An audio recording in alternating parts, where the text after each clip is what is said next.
আপনারা দেখতে পাচ্ছেন এই মুহূর্তে জাতীয় পার্টির চেয়ারম্যান জিএম কাদেরকে গ্রেফতার করা হচ্ছে।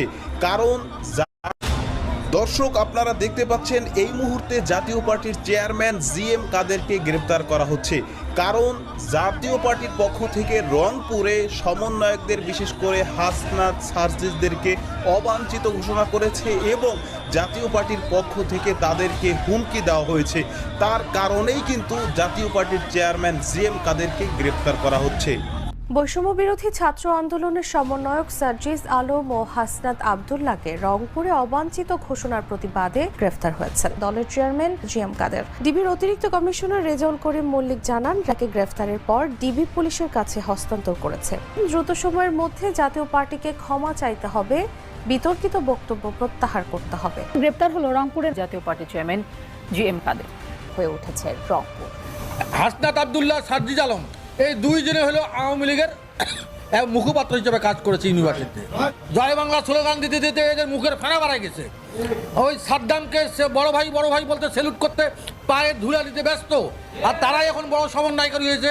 তারাই এখন ডিক্টেট করতেছে গভর্নমেন্টকে যে এই জাতীয় পার্টিকে বাদ দেন। এবার রংপুরে নিষিদ্ধ করা হয়েছে বৈষম্য বিরোধী ছাত্র আন্দোলনের প্রধান দুই সমন্বয়ক হাসনাত আব্দুল্লাহ এবং সার্জিস আলমকে। গেল কয়েক সপ্তাহ ধরে বাংলাদেশের অন্তর্বর্তীকালীন সরকারের প্রধান উপদেষ্টার সঙ্গে যেভাবে রাজনৈতিক আলোচনা করতে হাজির হচ্ছে বড় রাজনৈতিক দলগুলো, সেখানে অন্যতম প্রধান একটি দল হিসেবে জাতীয় পার্টির ভূমিকাও তাৎপর্যপূর্ণ হওয়ার কথা। আসসালামু আলাইকুম রহমতুল্লাহ। সবাই কেমন আছেন? আশা করি সবাই অনেক অনেক ভালো এবং সুস্থ আছেন। সবাইকে স্বাগতম জানাচ্ছি আমাদের আরেকটি নতুন ভিডিওতে। প্রতিদিনের মতো আমি আপনাদের সিরিয়াস ফারুকি আবার চলে আসলাম নতুন একটা ভিডিও নিয়ে। দর্শক, ইতিমধ্যে সবাই ভিডিওর শুরুতে বেশ কিছু অংশ বিশেষ দেখে বুঝতে পেরেছেন আজকের ভিডিওটি কতটুকু গুরুত্বপূর্ণ বা আজকের ভিডিওটি কি বিষয়টা নিয়ে হতে যাচ্ছে। বর্তমানে চলমান রাজনীতি প্রসঙ্গে ইতিমধ্যে বুঝতে পেরেছেন আজকের ভিডিওটা অনেক অনেক গুরুত্বপূর্ণ। তাই সবাইকে অনুরোধ করবো এক মুহূর্ত না টানে সবাই ভিডিওটি দর্শক দেখবেন। তার আগে আপনাকে ছোট্ট একটি অনুরোধ জানিয়ে রাখতেছে, যারা আমাদের চ্যানেলটিতে এখন চ্যানেল সাবস্ক্রাইব করে সাথে দেবেন। চলুন আমরা ভিডিওর বাকি অংশগুলো আমরা একটু বিস্তারিত দেখে আসবো। সবাইকে অনুরোধ করবো এক মুহূর্ত না টানে একটা লাইক দিয়ে সবাই ভিডিওটি ধৈর্য সহকারে দেখতে থাকুন। এবার রংপুরে নিষিদ্ধ করা হয়েছে বৈষম্য বিরোধী ছাত্র আন্দোলনের প্রধান দুই সমন্বয়ক হাসনাত আব্দুল্লাহ এবং সার্জিস আলমকে। গেল কয়েক সপ্তাহ ধরে বাংলাদেশের অন্তর্বর্তীকালীন সরকারের প্রধান উপদেষ্টার সঙ্গে যেভাবে রাজনৈতিক আলোচনা করতে হাজির হচ্ছে বড় রাজনৈতিক দলগুলো, সেখানে অন্যতম প্রধান একটি দল হিসেবে জাতীয় পার্টির ভূমিকাও তাৎপর্যপূর্ণ হওয়ার কথা। সে হিসেবে প্রধান উপদেষ্টার সঙ্গে দেখা করেছেন দলটির শীর্ষ নেতৃত্ব। তবে সদ্য বিদায়ী শেখ হাসিনা সরকারের প্রধান এক দোসর হিসেবে জাতীয় পার্টির সঙ্গে কোনো ধরনের বৈঠক কিংবা আলোচনায় নারাজ ছিলেন বৈষম্য বিরোধী ছাত্র আন্দোলনের অন্যতম প্রধান দুই সমন্বয়ক হাসনাত এবং সার্জিস। এমনকি নিজেদের ফেসবুক পোস্টেও ক্ষোভ ঝেড়েছেন দুই সমন্বয়ক।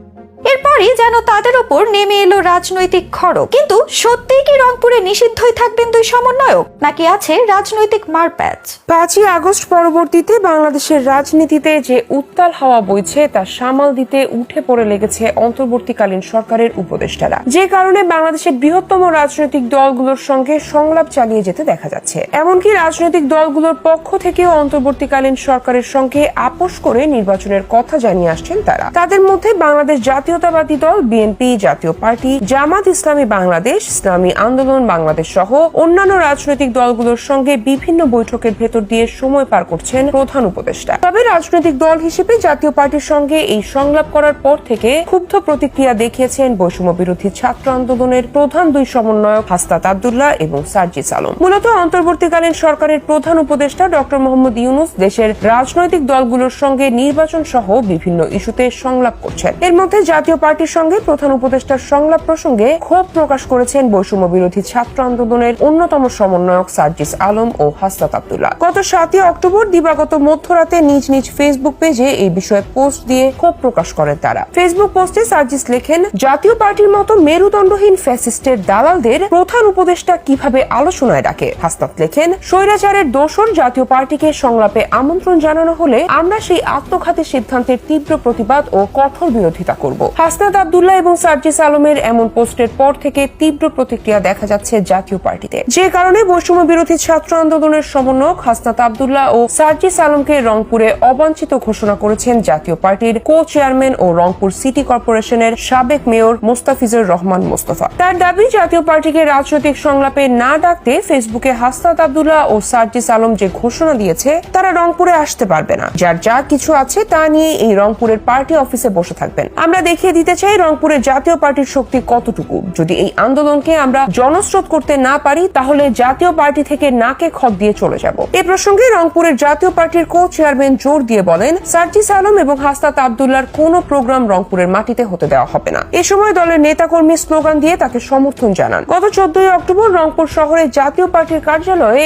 এক সভায় তিনি এই ঘোষণা দেন। সেখানে দলটির নেতাকর্মীরা উপস্থিত ছিলেন। মোস্তাফিজুর রহমান মোস্তফায়ের মতে, জাতীয় পার্টিকে বাদ দিয়ে কোনো আলোচনা নয়। এই বক্তব্যের মাধ্যমে জেলা প্রশাসক, police super, DIG, police commissioner আপনাদেরকে জানিয়ে দিতে চাই, রংপুরে কোনো রাজনৈতিক সংলাপে যদি জাতীয় পার্টিকে ডাকা না হয়, সম্মান দেয়া না হয়, তাহলে জাতীয় পার্টি নিজেই অধিকার আদায় করে নেবে। এর জন্য আপনারা প্রস্তুত থাকবেন বলে দলীয় নেতাকর্মীদের আহ্বান জানিয়েছেন তিনি। এদিকে জাতীয় পার্টির কো চেয়ারম্যান মুস্তাফিজুর রহমান মোস্তফার বক্তব্যের পর গত 15 অক্টোবরের বিকেলে বেগম রোকেয়া বিশ্ববিদ্যালয়ে বিক্ষোভ ও মানববন্ধন করেছে বৈষম্য বিরোধী ছাত্র আন্দোলনের শিক্ষার্থীরা। তারা জাতীয় পার্টির কো চেয়ারম্যান মুস্তাফিজুর রহমান মোস্তফার দেয়া ঘোষণা প্রত্যাহারের দাবি জানান। অন্যথায় রংপুরে কঠোর আন্দোলন কর্মসূচির ঘোষণা করা হবে বলেও হুঁশিয়ারি দেন তারা। সম্প্রতি অন্তর্বর্তীকালীন সরকারের প্রধান উপদেষ্টা ডক্টর মোহাম্মদ ইউনূস দেশের রাজনৈতিক দলগুলোর সঙ্গে নির্বাচন সহ বিভিন্ন ইস্যুতে সংলাপ করছেন। তবে আওয়ামী লীগের দোসর হিসেবে জাতীয় পার্টিকে যেন বড় ধরনের বাধার মুখে ফেলতে চাচ্ছেন শিক্ষার্থীরা। তবে সেসবের প্রতিবাদ উঠেছে রংপুরে। ক্ষুব্ধ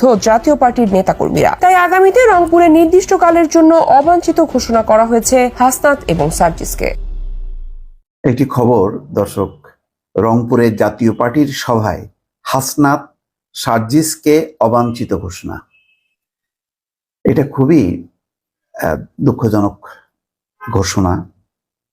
হাসনাত সার্জিস যারা কয়দিন আগে ছাত্র জনতার অভ্যুত্থানের নেতৃত্ব দিয়েছে,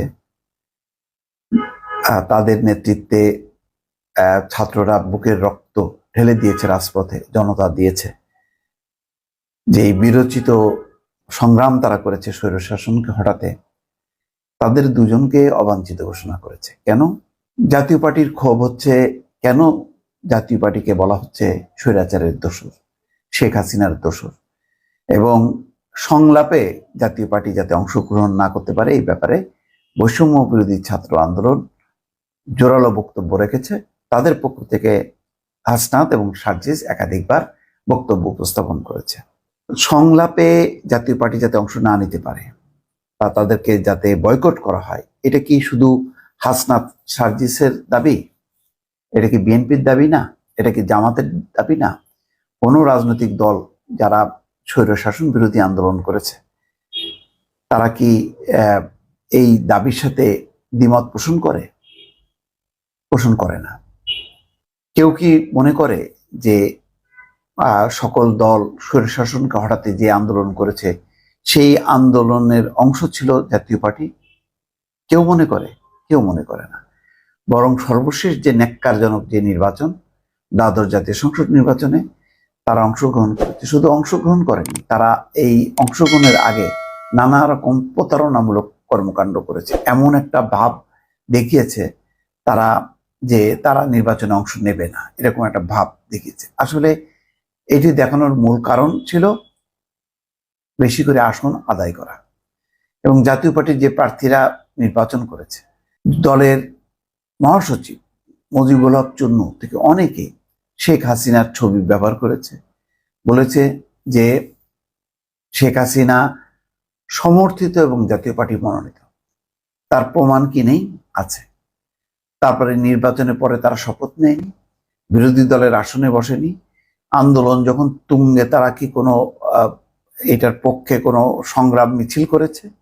তারা কি পার্লামেন্ট থেকে পদত্যাগ করেছে? কোনো কিছুই করেনি। এখন তারা বলছে যে না, তারাও নাকি স্বৈরাচারের বিরোধী, এই আন্দোলনে নাকি তারা ছিল। মানে খুব অবাক এবং অবাস্তব করা কথা। তো এটা ঘোষণা দিয়েছেন কে? জাতীয় পার্টির কো চেয়ারম্যান রংপুর সিটি কর্পোরেশনের সাবেক মেয়র মুস্তাফিজার রহমান। সোমবার রাতে রংপুর নগরের সেন্ট্রাল রোডে জাতীয় পার্টির কার্যালয়ে এক সভায় মুস্তাফিজার এই ঘোষণা দেন। জেলা ও মহানগর জাতীয় পার্টির এই যৌথ সভায় জাতীয় পার্টির চেয়ারম্যান জিএম কাদের প্রধান অতিথি ছিলেন। সভায় মুস্তাফিজার রহমান বলেন, সার্জিস আলম ও হাসনাত আবদুল্লাহর কোনো প্রোগ্রাম রংপুরের মাটিতে হতে দেওয়া হবে না। এই সময় তার দলের নেতা কর্মীরাও স্লোগান দিয়ে তাকে সমর্থন জানান। দলের নেতা কর্মীদের উদ্দেশ্যে মুস্তাফিজার রহমান বলেন, জাতীয় পার্টিকে রাজনৈতিক সংলাপে না ডাকতে ফেসবুকে হাসনাত আবদুল্লাহ ও সার্জিস আলম যে ঘোষণা দিয়েছেন, এই জন্য তারা রংপুরে আসতে পারবেন না। এই জন্য তারা রংপুরে আসতে পারবেন, তার যার যা কিছু আছে তা নিয়ে এই রংপুরের পার্টি অফিসে বসে থাকবেন। আমরা দেখিয়ে দিতে চাই রংপুরে জাতীয় পার্টির শক্তি কতটুকু। যদি এই আন্দোলনকে আমরা জনস্রোত করতে না পারি, তাহলে জাতীয় পার্টি থেকে নাকে খত দিয়ে চলে যাব। জেলা প্রশাসক, পুলিশ সুপার, ডিআইজি, পুলিশ কমিশনারের উদ্দেশ্যে মুস্তাফিজার রহমান বলেন, জাতীয় পার্টিকে বাদ দিয়ে কোনো আলোচনা নয়। আপনাদেরকে জানিয়ে দিতে চাই, রংপুরে কোনো রাজনৈতিক সংলাপে যদি জাতীয় পার্টিকে ডাকা না হয়, সম্মান দেওয়া না হয়, তাহলে জাতীয় পার্টি নিজেই অধিকার আদায় করে নেবে। এর জন্য আপনারা প্রস্তুত থাকবেন। মুস্তাফিজুর রহমান মেয়র অনেক লম্বা লম্বা কথা বলেছিলেন। কতগুলো আসন চেয়েছিল, বলছিল যে দল নির্বাচনে অংশ নিতে চায় না, কিন্তু যদি তারা কি বলে অংশ নেয়, তাহলে কমপক্ষে 100টা আসন দিতে হবে। বলেনি? বলেছে। তারপরে কি বলেছে, কতগুলো জানি মন্ত্রী, 1 ডজন মন্ত্রী নাকি অনেক রকম দাবি করেছে। পরে ফলাফল কি? রংপুরে কয়টা আসন পেয়েছে তারা? এগুলো হলো লম্বা লম্বা কথাবার্তা। এবং রংপুরে আবার রাতেই মিছিল করেন বৈষম্য বিরোধী ছাত্র আন্দোলনের শিক্ষার্থীরা। সার্জিস আলম ও হাসনাত আবদুল্লাহকে অবাঞ্ছিত করার ঘোষণার প্রতিবাদে রাতেই রংপুর নগরে বিক্ষোভ মিছিল করেন বৈষম্য বিরোধী ছাত্র আন্দোলনের শিক্ষার্থীরা। এ সময় অবিলম্বে জাতীয় পার্টিকে ক্ষমা প্রার্থনা ও বিতর্কিত বক্তব্য প্রত্যাহারের আহ্বান জানানো হয়। অন্যথায় ছাত্র জনতা ঐক্যবদ্ধভাবে জাতীয় পার্টির বিরুদ্ধে প্রতিরোধ গড়ে তুলবে বলে হুঁশিয়ার উচ্চারণ করে। এত সোজা না। তারা যেভাবে মনে করছেন, এটা মানে সার্জিস আলম বা হাসনাত আবদুল্লাহর বক্তব্য না। এটা শেখ হাসিনাকে হঠাতে যারা 15 বছর ধরে আন্দোলন করেছে, আর 15 বছর ধরে তারা হচ্ছে সংসদে গৃহপালিত দল হয়েছে, তো যারা আন্দোলন করেছে তারা সার্জিস আলম এবং হাসনাত আবদুল্লাহর বক্তব্যের সঙ্গে একমত। এ ব্যাপারে কোনো দ্বিমত নেই।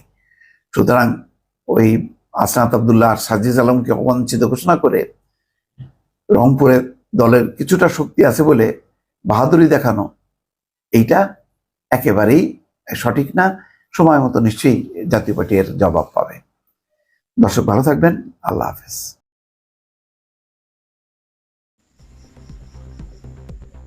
তো প্রিয় দর্শক, বিষয়টা নিয়ে আপনার মতামত জানতে চাই কমেন্ট সেকশন অবশ্যই একটা লাইন ভিডিওটি সম্পর্কে কমেন্ট করে জানাতে বলবেন। আজকে কোথা থেকে ভিডিওটি দেখেছেন অবশ্যই কমেন্ট করে দ্রুত জানিয়ে ফেলেন।